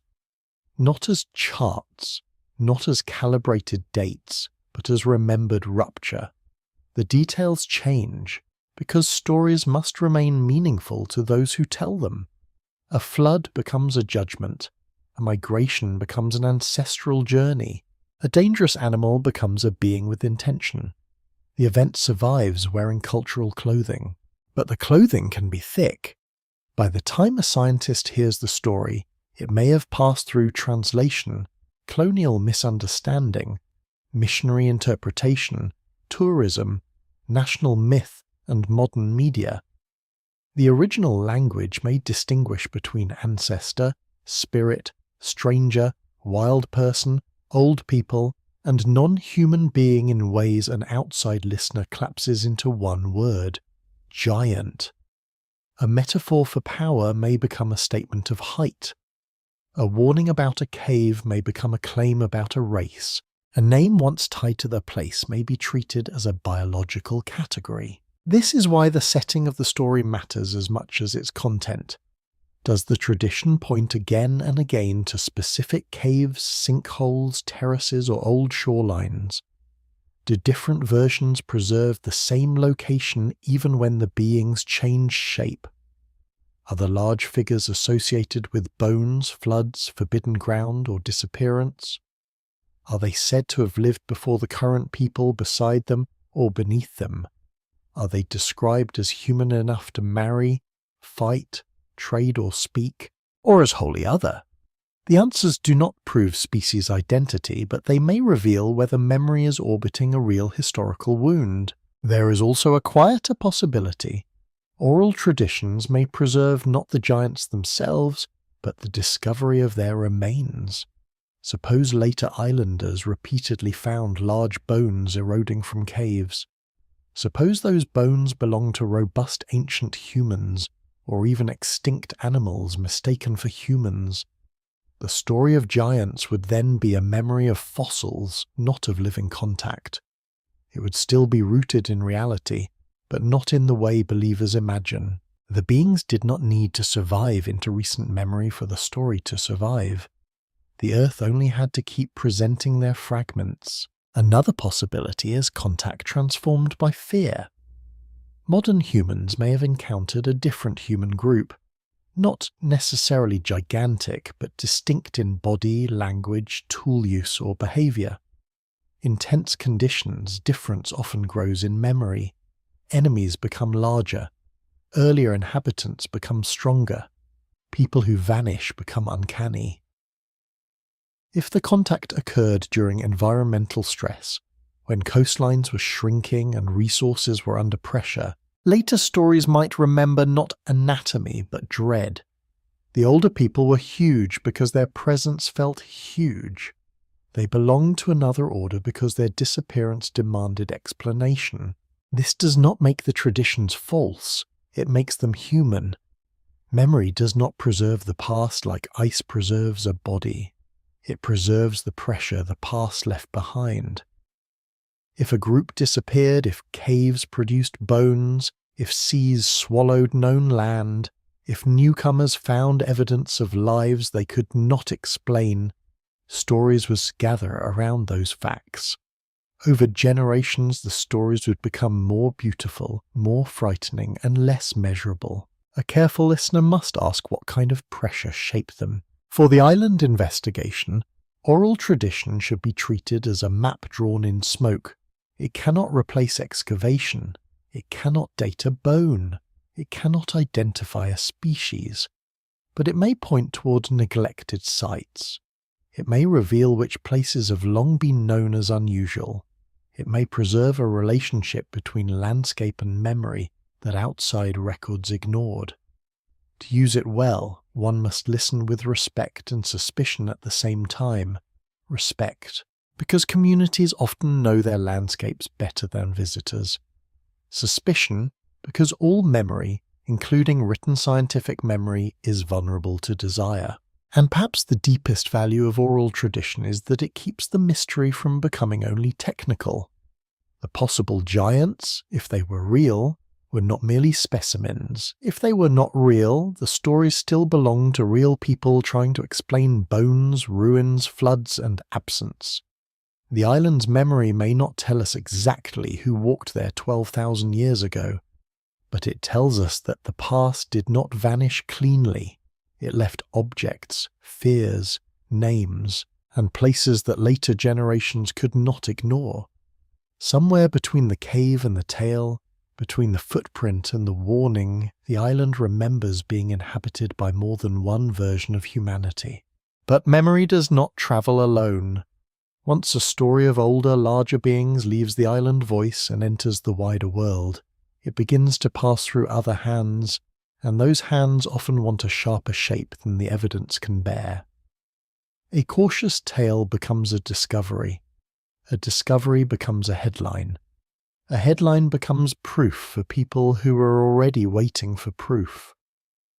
Somewhere in that passage, the possible large-bodied islanders stop being a difficult scientific question and become a race of giants, as if uncertainty itself were only an inconvenience to be edited away.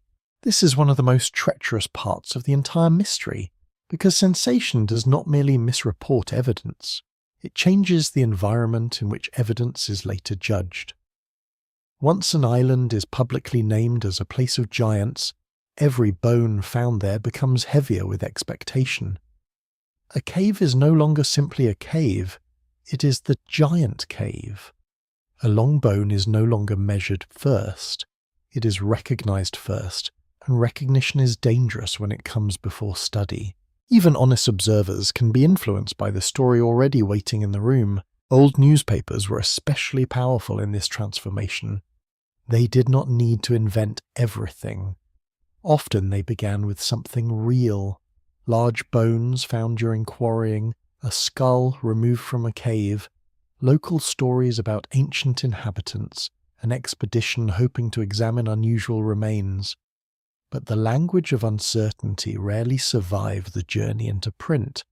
Appears unusually robust became enormous. May represent an ancient population became lost race.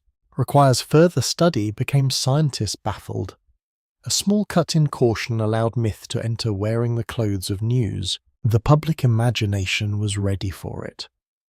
The 19th and early 20th centuries were filled with ideas of vanished races, lost continents, biblical giants, primitive ancestors, and hidden civilizations. Some of these ideas grew from real archaeological curiosity. Many were tangled with colonial arrogance, racial fantasy, and the desire to arrange humanity into dramatic hierarchies. A large skeleton found outside Europe could be turned into evidence for almost any theory an outsider wished to carry. The bones became silent servants of stories made elsewhere. Colonial collecting deepened the damage. Objects were removed from caves, graves, and communities, sometimes with little record, sometimes with no consent, often with no understanding of local meaning. A skull might be shipped to a museum far from the island. A femur might be placed in a drawer under a label that preserved the collector's excitement but not the specimen's context. Over time, the people connected to the remains were erased twice, first by death, then by classification. If the label said giant, the individual became a curiosity before becoming a person. Modern media has not fully escaped this pattern. It has only changed its speed. Where an old newspaper might exaggerate over weeks, online stories can harden a claim in hours. A photograph without scale circulates. A cave wall depression becomes a footprint. A museum specimen of uncertain origin becomes suppressed evidence. A researcher's cautious statement is clipped until it sounds like confession. Algorithms do not reward uncertainty. They reward astonishment, suspicion, and the feeling that someone powerful has hidden the truth. This is where conspiracy enters the story, and it must be handled carefully. There have been real cases in which evidence was ignored, misclassified, lost, or filtered through institutional bias. Science is human, and human systems protect reputations, careers, assumptions, and old frameworks. New discoveries sometimes face resistance because they threaten familiar models. But that is not the same as saying a hidden global authority has successfully concealed an entire race of giants. The first is a sober warning, the second often becomes a way to avoid the hard work of evidence. Still, the appeal of suppression stories is understandable. If people see strange bones dismissed too quickly, they may suspect fear. If they see museum drawers closed to public view, they may imagine concealment rather than preservation rules, repatriation concerns, poor cataloguing, or fragile material. If they hear that old giant claims were later rejected, they may think the rejection itself proves discomfort. The emotional pattern is simple. The more experts deny the giant, the more believers feel the giant must be dangerous. Doubt becomes proof, silence becomes proof, correction becomes proof. For a careful investigation, this is fatal. A claim must be allowed to fail. If every failed date is called a cover-up, dating becomes meaningless. If every misidentified animal bone is called deliberate suppression, anatomy becomes meaningless. If every corrected height estimate is treated as fear, measurement becomes meaningless. The mystery then no longer belongs to the island. It belongs to belief defending itself from reality. But the opposite failure belongs to institutions. When experts respond only with mockery, they leave the public with no bridge back to careful thought. To laugh at the word giant may feel intellectually safe, but it also abandons the real questions buried beneath the exaggeration. Why do so many cultures speak of earlier large beings? Why do some island caves produce unusual remains?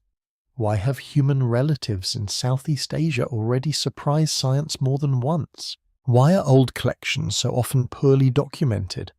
Why are coastlines from the late Ice Age still underexplored? These questions do not prove giants, but they deserve better than contempt. The healthiest position is more difficult than belief or dismissal. It says that sensational claims should be stripped down until only testable pieces remain. Where is the specimen? Who collected it? What layer did it come from? Was it directly dated? Has it been scanned? What comparative sample was used? Are there multiple individuals? Are there associated tools? Is the oral tradition independent, or has it been reshaped by modern publicity? These questions are not attempts to kill wonder. They are attempts to protect it from fraud, confusion, and hunger. Because wonder that cannot survive measurement is not wonder. It is performance. The true past does not need to be inflated. A robust human bone from a drowned island world is already strange. A cave preserving traces of unknown foragers at the edge of the Ice Age is already powerful. A local story that remembers a vanished people, even imperfectly, is already haunting. The need to make everything taller may reveal less about the dead than about the living, and their desire for history to be larger than the ordinary world has allowed. So the race of giants may be in part a race created by retelling, but that does not mean nothing lies behind it. Sensation often grows around a seed, and the seed may still be real.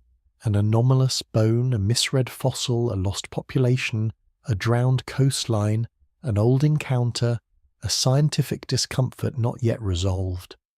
The work is to remove the noise without discarding the signal. And as the island story moves from rumour to headline to argument, one question becomes unavoidable. What kinds of human relatives have already forced science to redraw the map? And could this strange island claim belong, however faintly, to that same unfinished pattern? If the island story has been damaged by sensation, then the next step is not to abandon it, but to place it beside discoveries that once sounded nearly impossible before evidence made them real. Human evolution has not been a calm road leading cleanly toward the present. It has been a branching, broken landscape, full of late survivors, regional experiments, vanished populations, and bodies that refused to match the expectations of their discoverers. The strange island claim must be judged harshly but not arrogantly, because the last few decades have taught a quiet lesson. The human family was stranger than the old textbooks allowed. For a long time, the public story of human evolution moved with a certain confidence. There were ancient apes, then early hominins, then toolmakers, then archaic humans, then Neanderthals, then modern humans spreading outward until they became the only ones left. The details were debated, but the emotional shape was clear. Humanity seemed to have narrowed toward us. Other forms had gone, and our species stood at the end of the passage alone. It was a lonely story, but a tidy one. Then the tidy story began to fracture. Neanderthals, once treated as a failed and brutish side branch, became more complex under careful study.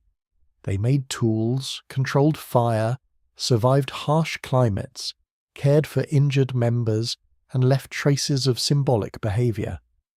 Ancient DNA later showed that many people living today carry Neanderthal ancestry. They were not simply replaced like shadows erased by daylight. Some part of them entered later human populations and still moves quietly through bodies now alive. The Denisovans made the map stranger still.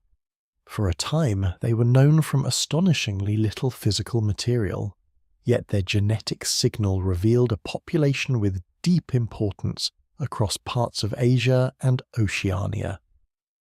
A few fragments became a doorway into an entire human group. Their existence warned science that bones alone may underrepresent the past.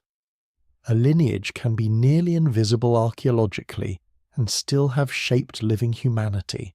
If one can hide in DNA from a small number of remains, then how many other human branches might have left only faint, scattered or misunderstood traces? Island Southeast Asia sharpened that question. There, the discovery of Homo floresiensis on Flores changed what many thought possible. A small-bodied human relative living on an island with a small brain and an unexpected survival history forced researchers to confront island evolution in human form. Debate followed as it should. Some argued pathology, others argued distinct species. Over time, the case became harder to dismiss. The island had produced a human form that seemed improbable until it was measured, compared, and placed within its context. Homo floresiensis does not prove that large-bodied island humans existed elsewhere. It actually moved in the opposite direction towards smallness. But that is precisely why it matters. It proved that islands could reshape human relatives dramatically enough to surprise science. It also showed how fiercely interpretation can divide researchers when a fossil does not fit the expected pattern. The first reaction to the unfamiliar is often not wonder, but resistance. The bones must earn their place, and sometimes, after long argument, they do. Then came Homo luzonensis from the Philippines, known from fragmentary remains but distinct enough to suggest another unexpected human relative in island Southeast Asia. Again, not a giant. Again, not proof of the island claim. But another warning against a simple map. In a region of islands, shifting sea levels, difficult crossings, volcanic landscapes, and patchy preservation, human evolution may have been far more diverse than the surviving record easily reveals. A few teeth, hand bones, or foot bones can disturb a whole model if their features refuse to sit comfortably in known categories. These discoveries matter because they change the emotional discipline of the investigation. Without them, a possible unknown island human might sound like pure fantasy. With them, it becomes something else. Still unproven, still vulnerable to exaggeration, but not impossible in principle. Science already knows that multiple human forms overlapped in time. It already knows that some survived later than once expected. It already knows that island isolation can produce surprising anatomy. It already knows that small fragments can reveal large missing branches. But this must not become permission to believe everything. The existence of Flores and Luzon does not rescue every giant story. every oversized footprint, every old newspaper clipping, or every cave rumour. It only removes one lazy objection, that the human past could never have contained such surprises. It could. It did. The question is whether this particular claim has evidence strong enough to stand beside those real discoveries. Most claims will not. Some will collapse under dating, others under anatomy, others under the weight of lost context, but a few may remain uncomfortable. The comparison also reveals what strong evidence looks like. A new human species is not accepted because it feels mysterious. It is accepted because the bones preserve a repeated anatomical pattern, because the stratigraphy can be defended, because dates are tested, because alternatives are argued through, because other specialists can examine the material and still find the anomaly there. The evidence does not need to be dramatic. It needs to be stubborn. It needs to remain strange after careful people try to make it ordinary. This is the standard the possible island giants must face. If they are merely a legend, they will fade under comparison. If they are mismeasured modern humans, better anatomy will bring them home. If they are pathological individuals, the bones may show illness rather than lineage.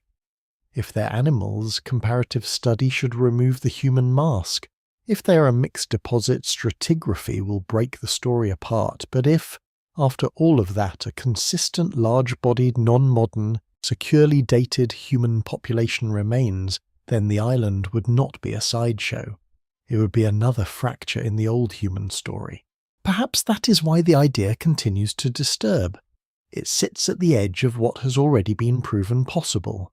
Not in the centre, where evidence is secure, but not entirely outside the walls either. Known discoveries have taught that human evolution was regional, tangled and unfinished in our records. They have taught that absence can be a failure of preservation, not proof of non-existence. They have taught that islands can hold forms the mainland forgets. The island's alleged giants may yet turn out to be shadow, error, and retelling, but the darkness in which they stand is not empty. Other human relatives have emerged from it before. If other human relatives have emerged from the darkness before, then the island's most difficult question becomes less about whether strange humans could exist, and more about how such people would have lived if they did. A body cannot survive as an idea. It must eat, sleep, move, heal, reproduce, and teach its young. It must find water before thirst becomes fatal. It must cross rough ground without breaking too often. It must endure heat, rain, hunger, storms, and the slow pressure of other humans arriving with their own tools, languages, and claims. Any possible large-bodied island people would have been bound to these ordinary demands, and ordinary demands are often where impossible stories become either real or fall apart. A larger body begins with cost. More muscle and bone require more calories. A taller frame may walk farther with each step, carry heavier loads, intimidate rivals, or handle large prey more effectively, but it cannot escape its own hunger.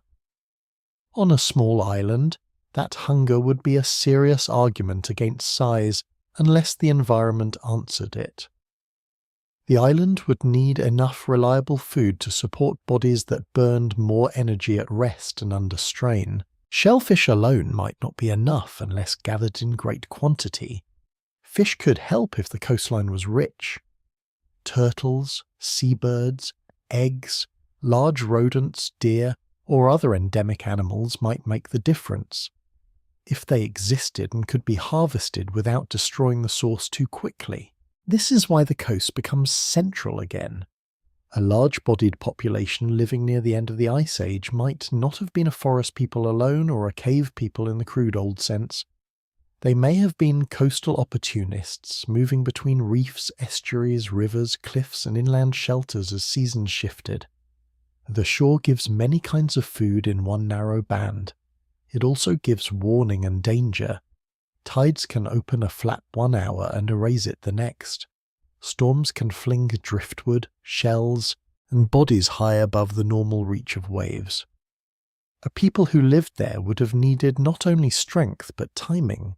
If they were real, their size would have shaped movement. Narrow cave passages might limit shelter. Dense forest would make large bodies less graceful. Steep volcanic slopes would punish weight. But open terraces, beaches, river valleys and ridgelines could favour long strides and load carrying. A robust adult might bring heavy wood to a hearth, drag large carcasses, move stone, or carry children and food across difficult ground. Yet every advantage carries its shadow. Fools injure heavier bodies more severely. A broken leg in a small population could become a death sentence. A large body that cannot cool itself under humid heat may be trapped by the day and forced into dawn, dusk, shade, and water. Heat is one of the great silent tests of the giant claim. In cold regions, bigger bodies can conserve warmth. In warm island climates, heat must be shed. A large human relative would need behavioral solutions, shade, water, reduced movement during midday, coastal wind, lighter activity cycles, perhaps regular immersion in streams or sea shallows. The body alone would not solve the problem. Culture would have to help biology. This is often overlooked when people imagine giants as simple creatures of power. Strength without strategy is not survival. Their social life would matter even more. Human relatives, known and unknown, did not persist by muscle alone. They survived through shared knowledge. Where is fresh water after drought? Which shellfish poison the body in certain seasons? Which cliffs hold nesting birds? Which caves flood during heavy rain? Which stone breaks cleanly? Which plants can be eaten raw? Which must be cooked? Which are medicine? Which are death? A small isolated population could lose such knowledge quickly if elders died. Children failed to learn, or contact with neighbouring groups broke down. To survive for thousands of years, they would need continuity. Fire would have been in one centre of that continuity. Around fire, large bodies become small again, gathered in the same circle as any other people. Meat cooks, roots soften, shells open, predators and insects are held back. Children watch hands shape stone and repair tools. Stories are told even if no trace of language survives in the ground. If the island's caves contain repeated hearths in layers that belong securely to the right period, those hearths may be more intimate than the bones. They would suggest return, memory, routine. Not just someone died here, but someone lived here long enough to make the place familiar. Contact with modern humans would be unavoidable if the dates are truly late. By 12,000 years ago, Homo sapiens had already spread widely, including through island and coastal worlds that required impressive planning and mobility. If an unusual island population still survived, it may have met modern humans not as a single final battle but through many small encounters. A fishing party sees smoke on another shore. A group finds strange footprints near a freshwater pool. Tools appear in a cave where older tools had been. Shell ornaments move from one community to another. A child is born with features remembered as unusual. Or nothing peaceful happens at all, and the record preserves only a replacement. Interbreeding is another possibility, but a fragile one. Known human relatives did exchange genes with Homo sapiens in some regions. If the island population was closely related enough, contact might have left genetic traces. Yet DNA preserves poorly in warm islands, and living populations may not carry a clear signal, especially if the group was small or vanished without much mixture. Absence of DNA would not prove absence of contact.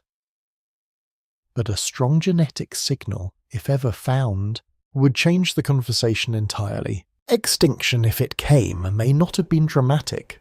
The last members of a lineage rarely know they are the last.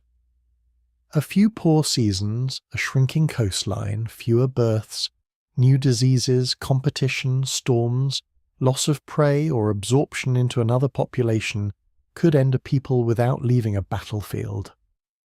Later generations might remember only that the old ones went inland, went into caves, crossed the water, became spirits, or disappeared when the sea took the land. If they were real, then the possible giants were not giants in the storybook sense. They were bodies solving problems under pressure.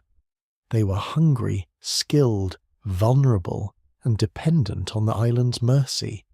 Their size would have been neither miracle nor ornament, but a bargain with the landscape.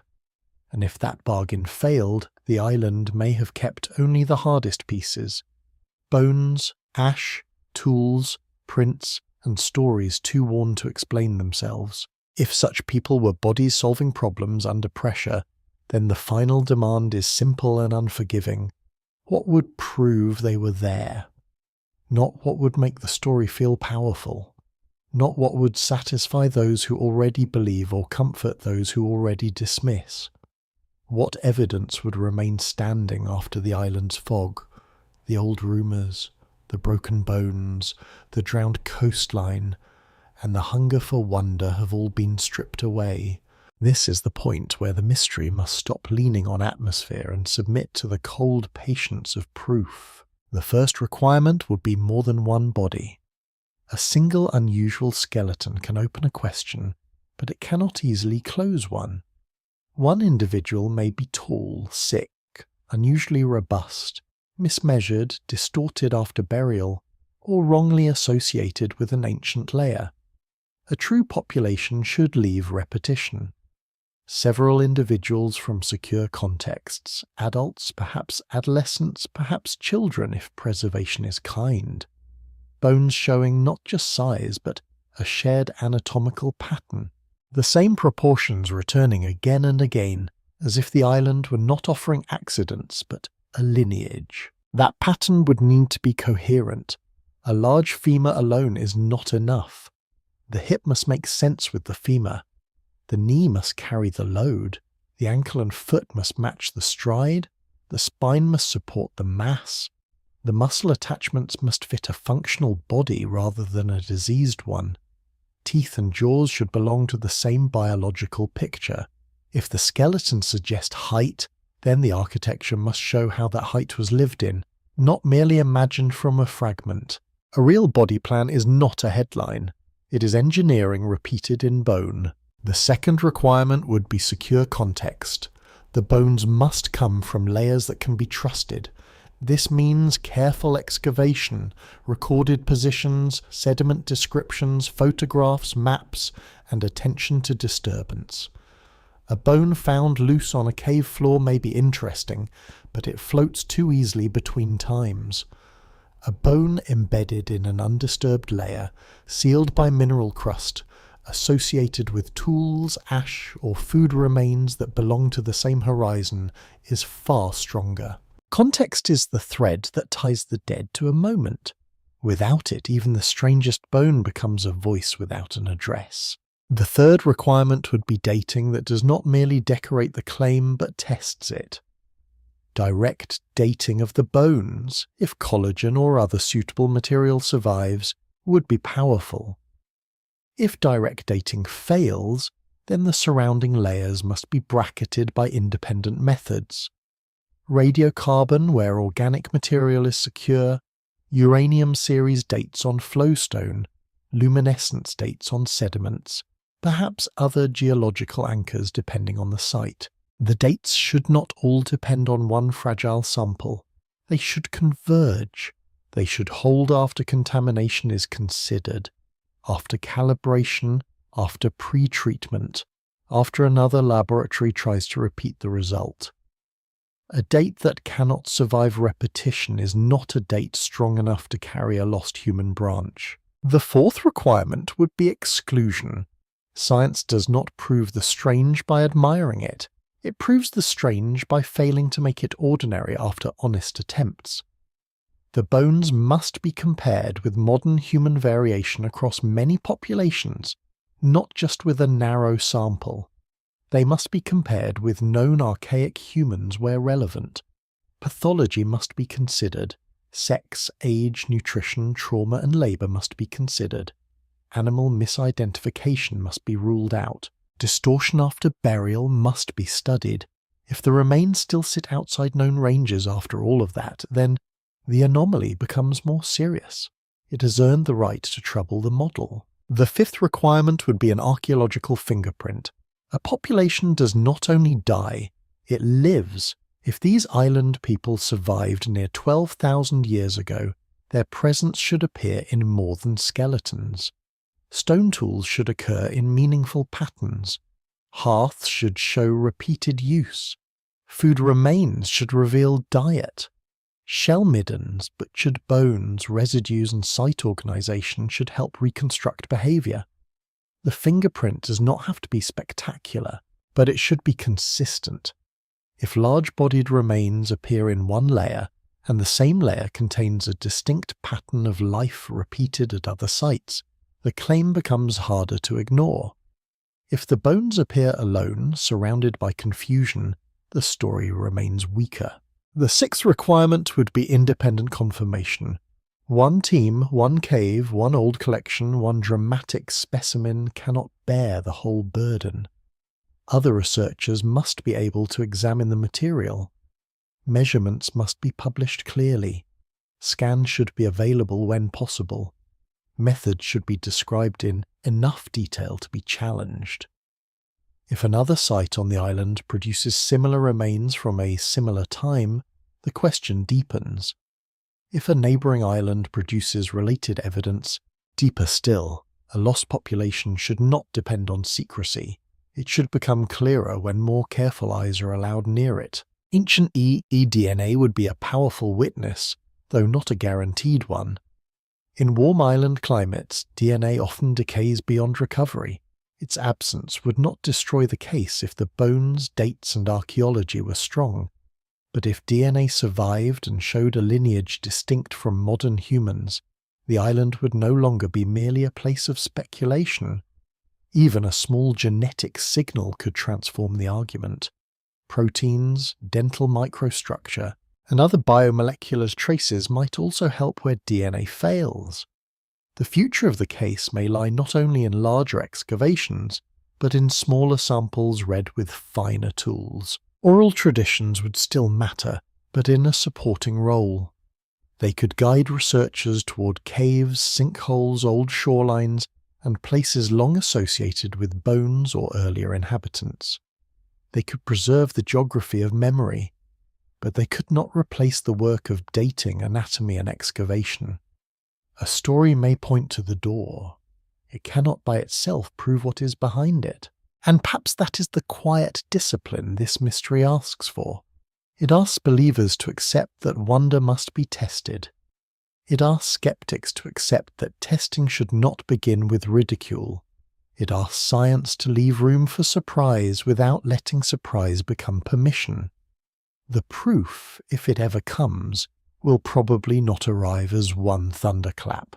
It will arrive as convergence, a bone, a layer, a date, a tool, a hearth, a second skeleton, a second site, a pattern that refuses to disappear. Until then, the island remains unfinished. It has not given enough to declare a lost giant species. It has not given so little that every question can be buried with a laugh. Somewhere between those positions lies the true work, waiting for evidence strong enough to make the old word giant either fall away forever or return changed. No longer mythic exaggeration, but the name of a real biological problem the island kept in silence. And so the island remains at the edge of the map, not because its cliffs are far away, but because the question it carries is still difficult to hold without changing it into something easier. Belief would make the answer too large. Dismissal would make it too small. Between them lies the quieter territory where most of the past actually waits, damaged, partial, inconvenient, and unwilling to become a story before the evidence is ready. If there were once large-bodied humans on that island, they have not returned as legends should return, whole and shining. They have returned as fragments, A bone does not know the name given to it. A footprint does not know whether it will be called proof or mistake. A cave does not know whether the people who enter it are seeking ancestors, monsters, data, or wonder. These things simply remain. They endure weather, water, mineral pressure, roots, animals, and the slow disorder of time. Then, after thousands of years, someone looks at them and asks a question the dead cannot answer directly. Were you one of us? Were you something close to us? Were you only an error made by light, mud, and fear? The answer may one day be ordinary. That possibility must be allowed. The island's large bones may become tall individuals, robust foragers, pathological bodies, disturbed burials, or animals wearing a human shape in the imagination. The footprints may become distorted mud. The stories may become memories of fossils rather than memories of living encounters. The 12,000-year date may shift, weaken, or dissolve when tested again. Many mysteries do not end by revealing a hidden world. They end by teaching the mind how easily it enlarges shadows. But another possibility must also be allowed. The answer may not become ordinary. A second sight may open. A sealed layer may hold bones that were not moved. A direct date may survive pre-treatment. A jaw, femur, pelvis, and foot may begin to agree with one another in a way no single fragment could.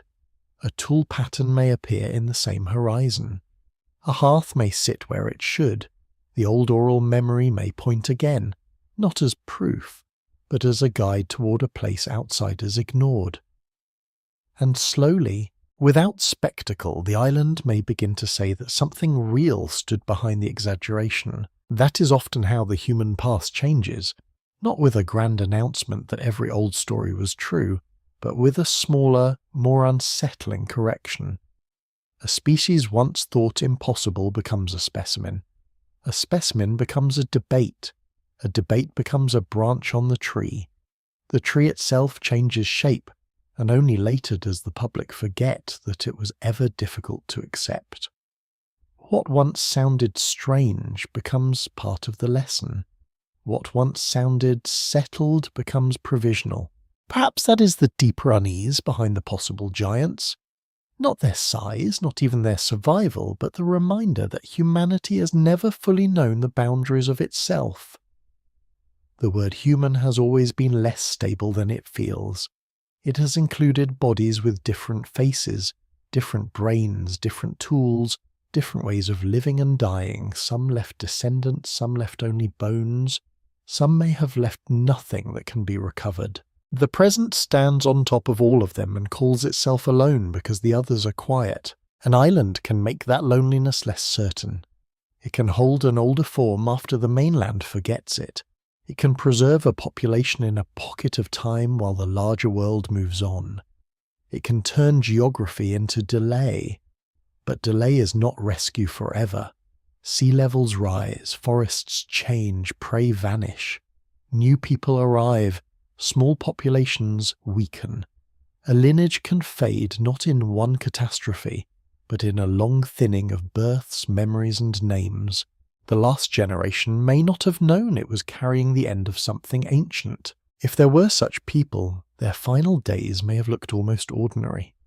Smoke from a cave mouth, shells cracked near a fire, a child walking behind an adult across wet sediment, a group watching the old lower land disappear beneath water that no longer retreated. No one would have called themselves a missing branch of human evolution.